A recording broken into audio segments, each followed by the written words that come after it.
Bonjour, Bolivar. Buenos días, Mr. Jenkins. Parlez-vous français? No, yo no hablo francés. Parlez-vous espagnol? Sí, yo hablo español.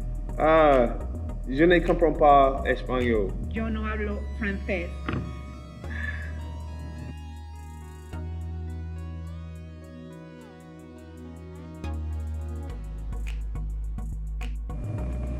So let's break this down. You had one person who was speaking French, and he was very sure of the language that he was speaking. And you had another person who was speaking Spanish, and she was very sure of the language that she was speaking, but neither one of them had the capacity to understand each other's language. That's what it's like when you're in the classroom, when you're teaching in a way that's not aligned to the student's learning style. So how do we fix that? How is it possible for one teacher to address all the different learning styles in a classroom? I'm glad you asked.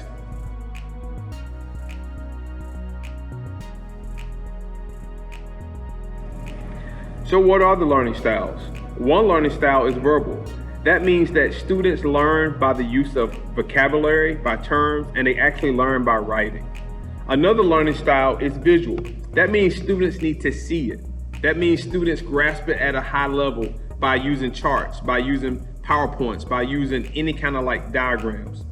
Another learning style is music or auditory, right? So that means that students learn by what they hear, they can listen and they can capture it. Or they learn through music integration. Kinesthetic, those are students that need to kind of move around. Those are students who need to feel, they need to touch. They need to kind of actually move from like place to place in the classroom.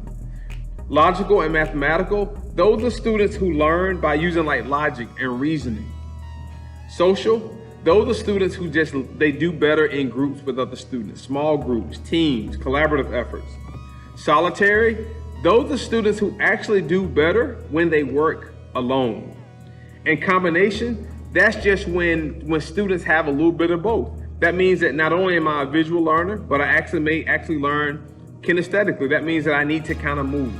And so as you begin to collect learning style inventory on your students, the results will allow you to make lesson plan informed decisions that will help your class. So for example, if you have a class that is overwhelmingly majority kinesthetic learners, then that's the class where there needs to be some moving around. That can't be like a sit and get.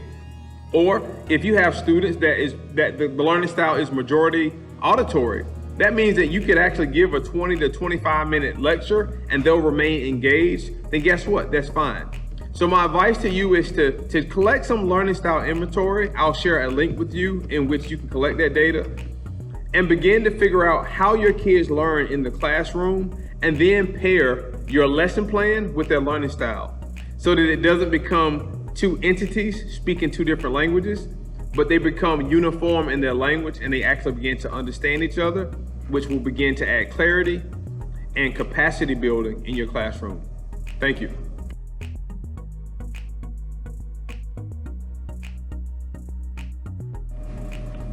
So let me conclude here. Could it be that as a teacher, you are strong in your capacity and you know exactly how to teach?